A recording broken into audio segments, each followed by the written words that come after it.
Hello viewers, সবাই কেমন আছেন? সকাল সকাল উঠে দেখি আমার মেয়ে দুটো এভাবে ফ্লোরে গড়াগড়ি খাচ্ছে।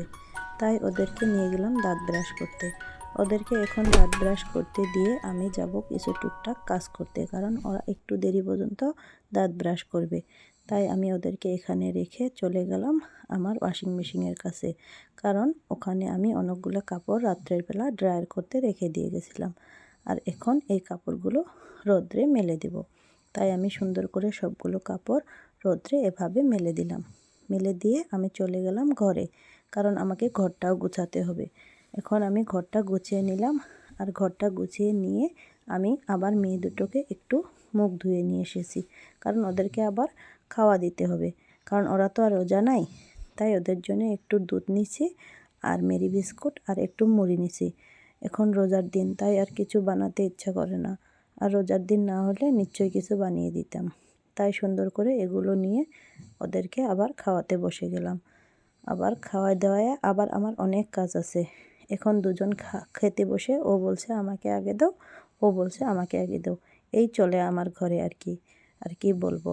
কিন্তু খাওয়া বস্তু সব খেয়ে নেয়, ভালোবাসে খেতে। তারপর ওদেরকে আবারও রেডি করার জন্য সব কিছু নামিয়ে নিলাম। ওদের কাপড়, তেল, ক্রিম সব কিছু নামিয়ে নিলাম। নামিয়ে নিয়ে ওদেরকে আবার সুন্দর করে একটু রেডি করে দিলাম। আজকে আর ওদেরকে আমি স্নান করাই নাই, কারণ দুইজনেরই একটু একটু কাশি হয়েছে। তাই ভাবলাম এমনি থাক, ভালো করে সব সাজিয়ে গুজিয়ে রেখে আমি আবার চলে গেলাম নতুন একটা কাজ করতে, কারণ দুদিন পরে আমি এক জায়গায় যাব। তাই আমার সব কাপড় চোপড় গুছানো লাগবে। তাই আমি সব কাপড় নামিয়ে নিচ্ছি। কিছু কাপড় এখান থেকে নেব, আর কিছু রেখে দেব। যেগুলো কাপড় নেব সেগুলো একটা ফোল্ডিং ব্যাগে আমি ভাঁজ করে তুলে রাখলাম, কারণ যাওয়ার সময় যাতে বিশ্রানো না লাগে। যাওয়ার সময় শুধু এই কাপড়গুলো ট্রলিতে নিয়ে নিব। তারপর আমি গা গোসল ধুয়ে আবার চলে এলাম ইফতারি বানাতে। তাড়াহুড়ো করে ইফতারির সব কিছু রেডি করছিলাম। এখানে পেঁয়াজ কেটে নিয়েছিলাম, এখানে ঘুগনির জন্য আলু কেটে নিয়েছিলাম, টমেটো কেটে নিয়েছিলাম। সব কিছু দিয়ে ঘুগনিটা এখন আমি প্রেশার কুকারে সিদ্ধ হতে দিচ্ছি। তারপর আমি একটু করে সুজি বানাবো। তার জন্য একটু সুজি, একটু একটু দুধে একটু সুজি, চিনি সব কিছু দিয়ে নিচ্ছি, কারণ ইফতারের সময় একটু মিষ্টি কিছু লাগে। তাই সুজিটাও বানিয়ে নিলাম। সুজি বানিয়ে এদিকে আমার দেওরকে আমি বলছিলাম, তুমি একটু পুরির জন্য ময়দাটা ডো করে নাও। তাই ওকে আমি ময়দা দিয়ে এসেছি, আর সঙ্গে রিফাইন তেল দিয়ে এসেছি।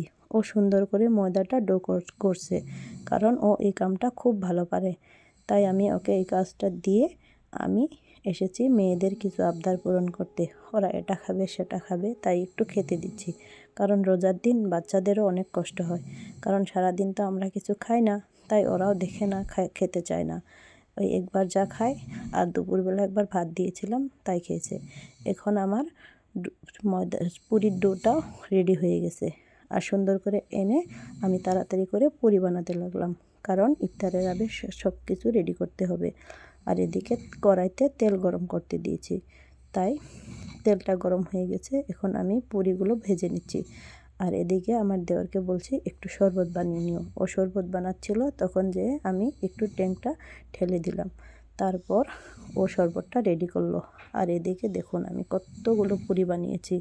তারপর আমি ঘুগনিটা বাগার দিব বলে একটু বাগার রেডি করছিলাম, পেঁয়াজ আর পাঁচফোড়ন দিয়ে, আর কিছু দিইনি। তাড়াতাড়ি করে বাগারটা বানিয়ে এদিকে আবার 4-5টা বড়া দিছি কড়াইতে। আবার বড়ার কটা ভাজা হতে হতে আমি এদিকে ঘুগনিটা সুন্দর করে রেডি করে নিচ্ছি, কারণ তাড়াতাড়ি করে সব কিছু রেডি করে আবার ইফতারের জন্য রেডি করতে হবে সব কিছু। তাই ঘুগনিটা একটু জাল হতে দিছি। এখন ঘুগনিটা যখন জাল হয়ে গেছে, তখন নামিয়ে নিয়ে এসে আমি ইফতারের জন্য প্লেট সাজাচ্ছি। এখানে আমি দিয়েছি পুরি, ঘুগনি, বড়া, কয়টা ফ্রুটস দিছি, আর সঙ্গে সুজি, আর সঙ্গে ছিল